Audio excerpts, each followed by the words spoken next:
오늘 이야기할 거는 결국엔 출판사와 계약하는 방법, 그리고 어떻게 뚫을 것인가에 대한 이야기지만, 제가 실패한 출판사에 냈던 보고서도 있죠. 제 실패 이유도 알아볼 거고, 어떻게 출판사 연락처를 찾는지, 지금 보시는 분들이 어떻게 하면 뚫을 수 있는지, 마케팅 전략이라던가 이런 것도 다 전체적으로 짧게 한번 이야기해 볼게요. 네, 첫 책으로 50만 부를 판매한 작가 자청이라고 합니다. 이번에 50만 부 에디션도 나왔는데, 오늘은 출판사랑 계약을 해서 책을 내는 방법에 대해서 간단히 이제 알아보겠습니다. 누구나 그렇듯이 무명이라는 세월이 있죠. 저도 2019년도에 10군데의 출판사에 책을 내자고 제안을 했었는데 8개는 이제 답장이 없었고 2개는 이제 거절 메일이 왔었습니다. 저는 나름대로 어떻게 하면 출판을 잘할 수 있을까라고 되게 고민을 많이 했었고, 그런 시행착오를 하지 않도록 이 영상을 보시는 분들이 도움이 되셨으면 하는 바람에서, 이번 영상은 조회수가 안 나올 텐데 그래도 우리나라에 꼭 필요할 것 같아서 하나 찍고 있습니다.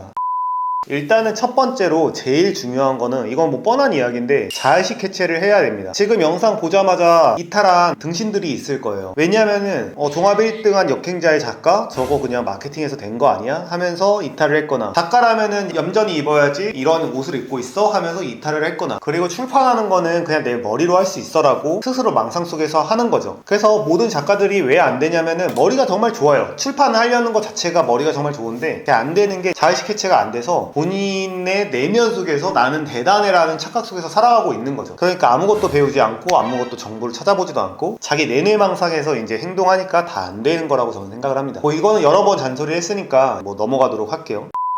일단 출판을 하기 위해서는 첫 번째로는 출판사의 성향을 알아야 돼요. 내가 생각했을 때 인문서적을 출판하고 싶은 상황이야. 이제 출판사들을 찾을 거 아니에요. 그래서 유명한 곳에 그냥 10군데에 넣어요. 근데 만약에 내가 인문교양서적인데 비즈니스 북스라는 데가 있어요. 정말 책을 잘 만드는 데인데, 비즈니스 북스라는 이제 경영서적 전문, 거기에 투고를 한다면 당연히 오케이 할 확률이 낮겠죠. 물론 이제 거기서도 괜찮으면 내긴 내겠지만 확률이 낮아진다는 이야기예요. 그래서 제가 2019년 초에 했던 전략은, 제가 가장 재밌게 봤던 책 5권을 뽑았어요. 자청의 연봉 10억을 만들어준 5권의 책, 이 유튜브 영상에 나오는 5권의 책들의 출판사에 투고를 했습니다. 제가 생각했을 때는 예를 들어 욕망의 진화를 재밌게 읽었어요. 그러면은 욕망의 진화 출판사에다가 내가 욕망의 진화를 왜 잘 읽었고 이게 왜 잘 됐다고 생각하는지를 써서 낸다면은 좀 더 호감을 갖지 않을까라고 생각을 했어요. 만약 예를 들면은 저한테 누군가 메일을 보내는데 자청에 대해서 아무런 설명 없이 그냥 어떤 제안서가 온 거랑, 자청의 책이 왜 뛰어난지에 대해서 자기 나름대로 근거를 그럴듯하게 붙여서 쓰고 그 다음 어떤 제안서가 있는 거랑은 당연히 호감도 면에서 전자보다는 후자가 훨씬 낫겠죠. 나에 대한 이해도가 높다라는 것 자체가 굉장히 성의를 표현한 거기 때문에 그렇다는 겁니다. 그래서 결론적으로는 출판사를 찾을 때는 내가 너무 재밌게 읽었던 책, 내 책에 부르락 비슷한 성향을 가진 출판사를 찾는 거예요. 그래서 그런 곳들을 5개에서 10개 정도 리스트업을 해서 그쪽에 투고를 할 생각을 해야겠죠. 그러면 출판사에 어떻게 투고를 하느냐, 내가 만약에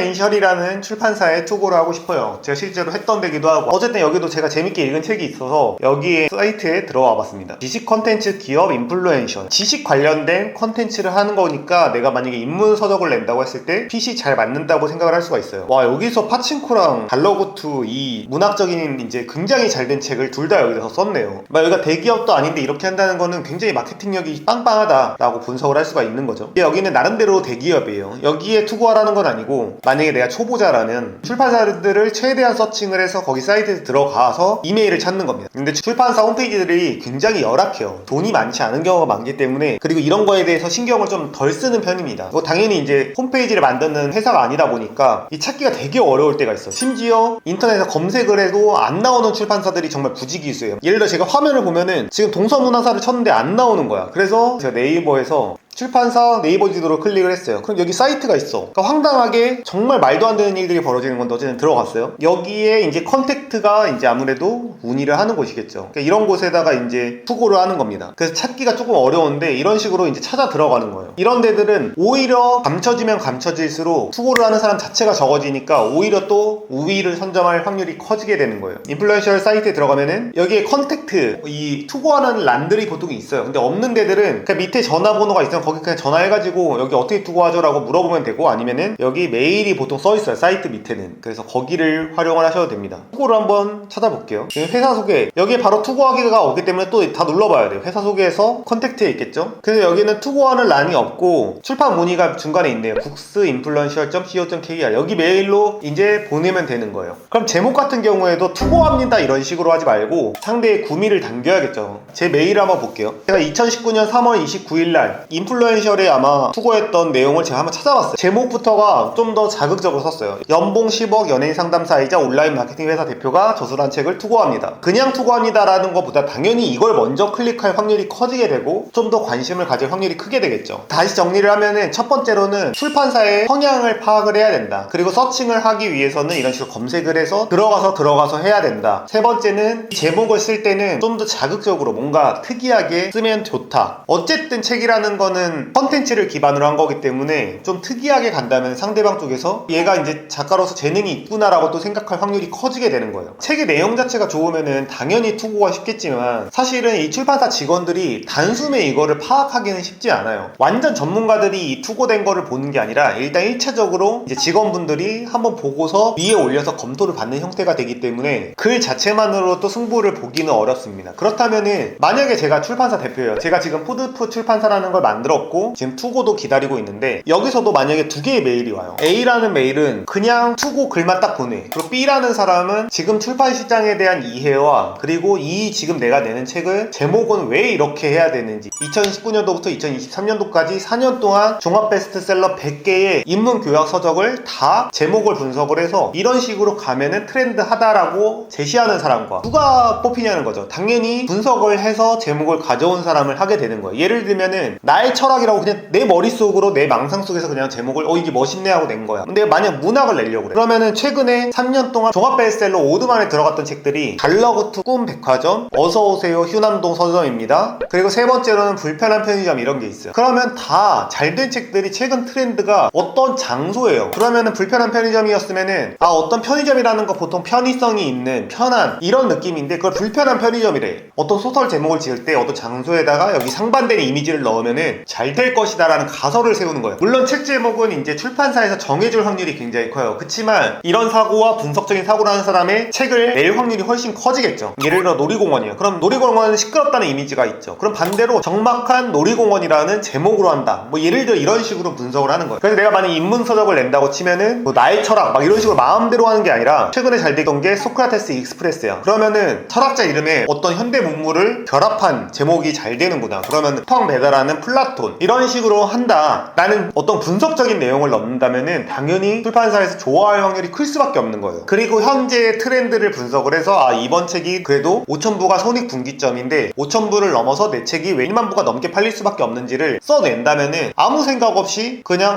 왜 인세 10%나 받아가세요? 라고 질문하는 애랑 왜 10%밖에 못 주는지 출판사의 사정과 사업 구조를 이해한 사람 당연히 후자를 선택할 거라는 거죠. 그래서 이런 식으로 모든 글이라는 거는 내 마음대로 쓰는 게 아니라 출판한다는 건 남에게 보여주는 거기 때문에 이 상대방의 니즈를 파악하는 모습을 보이는 게 전 되게 중요하다고 생각을 하는 거예요. 그래서 단순히 만약 남녀가 만날 때 나 아파트 한 채 있으니까 제발 오세요 라고 말하는 거랑 내가 만약 남자가 여자에게 어떤 구애를 하는 상태예요. 그럼 여자가 어떤 걸 원하는지, 왜 신뢰를 원하는지, 왜 돈이 많은 남자를 좋아하는지를 정확히 이해하고 그거를 천천히 보여주게 된다면은 당연히 이제 연애를 하게 되겠죠. 근데 여자의 니즈를 아무것도 모르는 사람에게 당연히 여자들은 이 남자애를 매력적으로 느끼지 않게 될 거예요. 마찬가지로 출판사의 니즈를 명확히 아는 게 중요합니다. 그래서 제가 보냈던 메일을 한번 볼게요. 지금 봐도 잘했어요. 제가 봤을 때 지금 벌써 4년 5년 가까이 전에 제가 투고했던 건데 출간 계획서를 이제 보면은 첫 번째로 제 블로그에 써서 댓글이 98개 달리고 공감이 67개 달렸어. 제가 책을 낸다고 하니까. 그러니까 내가 지금 파워를 갖고 있다라는 걸 보여주고 있어요. 지금 화면을 보시면은 베스트셀러를 만들기 위한 핵심 키포인트. 첫째, 연봉 10억 연예 상담사의 책. 두 번째, 대중성을 잡아내고자 설명을 위한 그림 삽입 예정. 세 번째, 저자는 연예 상담사이자 온라인 마케팅 회사의 창업자래. 그리고 네 번째는 이미 좀 썼어. 그러니까 이런 식으로 보충 설명으로 내가 이 책을 내면 왜 잘 되는지, 내가 왜 마케팅력이 있는지에 대해서 어필을 하고 있어요. 지금은 이게 디자인이 돼 있는데 디자인 굳이 할 필요는 없습니다. 이때는 그냥 제가 직원분들이 해준다고 해가지고 그냥 오케이를 한 거고, 그래서 기획 의도, 왜 이거를 지금 시대에 내야 되는지에 대해서 쓰고 있고, 마케팅이 지금 유튜브 마케팅, SNS 마케팅, 블로그 마케팅, 노이즈 마케팅 이런 것들을 해야 된다라고 주장을 하고 있어요. 그리고 나는 그런 실력이 있어. 지금 보면은 제가 봤을 때 제 책을 오케이 하지 않는 출판사들이 좀 저는 솔직히 바보같이 느껴져요. 근데 이유는 알 것 같아요. 이때 왜 안 됐냐면은 지금 생각해보면은 첫 번째로는 연봉 10억 막 돈 자랑하고 막 이제 이렇게 자극적으로 하는 것 자체가 이런 거를 출판사에서 별로 안 좋아해요. 출판사 분들은 기본적으로 조금 보수적이에요. 그래서 너무 공격적으로 갔기 때문에 저는 실패했다고 첫 번째 보고, 두 번째로는 제가 냈던 것들이 너무 대형 출판사들이기 때문에 그래서 좀 안 됐을 것 같아요. 만약에 조금만 눈을 낮춰서 기고했다면은 무조건 다 오케이 했을 것 같아요. 근데 저는 책을 내면은 종합 1등 할 자신이 있었기 때문에 약간 그렇게 오만하게 이제 이렇게 했던 거고, 근데 그래서 이게 안 되니까 그때 남 탓을 하는 게 아니라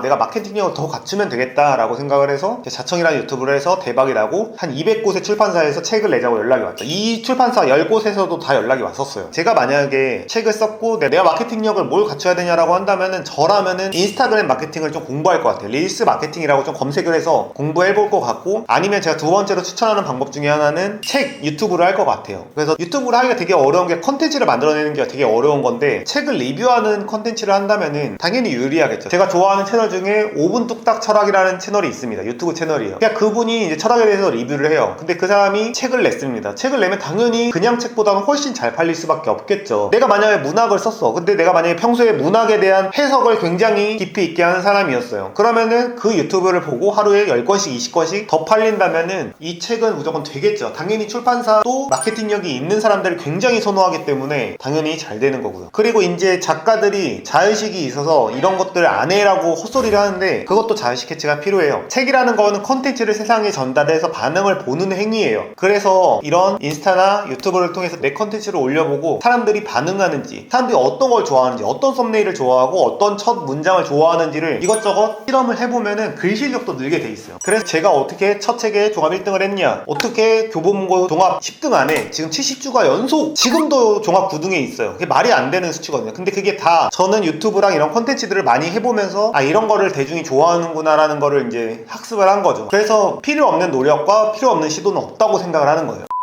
네, 오늘 영상 잘 보셨죠? 그래서 정리를 한번 복습 겸 해보겠습니다. 까먹기 전에. 첫 번째로는 자의식 해체가 필요하다. 두 번째로는 각 출판사별 성향을 파악을 하고 기고를 해야 된다. 세 번째, 이거를 검색을 해서 사이트를 타고 들어가서 찾아봐야 된다. 그 네 번째, 출판사의 니즈를 정확히 파악해서 니네가 원하는 게 이거지, 내 생각에 지금 트렌드상 이렇게 가면 좋을 것 같아 라고 제안을 하는 거예요. 그렇다면 출판사에서 당연히 좋아할 확률이 크다. 다섯 번째, 제가 실패했던 이유는 너무 대기업 위주로 갔던 것 같다. 그 여섯 번째, 릴스, 유튜브, 인스타 이런 마케팅을 좀 공부해서 해볼 필요가 있다. 그거 자체가 본인의 글 실력, 컨텐츠 실력을 높여줄 것이다. 그거를 하찮게 여기는 거는 굉장히 이제 자의식 해체가 안 된 모습을 보이는 거다라고 이제 설명을 했습니다. 네, 마무리 발언을 하면은 이 채널은 자청이라는 제 채널 말고 자청의 글쓰기 수업이라는 채널로 다시 판 채널이에요. 그래서 아마 이 영상을 여기까지 보신 분들은 글쓰기에 대한 욕망과 잘 쓰고 싶은 욕심이 있을 거라고 생각을 합니다. 지금 이 채널 구독자가 1000명씩 늘어나고 있는 추세예요. 그래서 구독자가 늘어나는 만큼 더 빨리 구독을 하신다면은 내가 이거 키운 채널이다 라고 느끼실 수 있을 것 같습니다. 네, 영상 봐주셔서 감사합니다.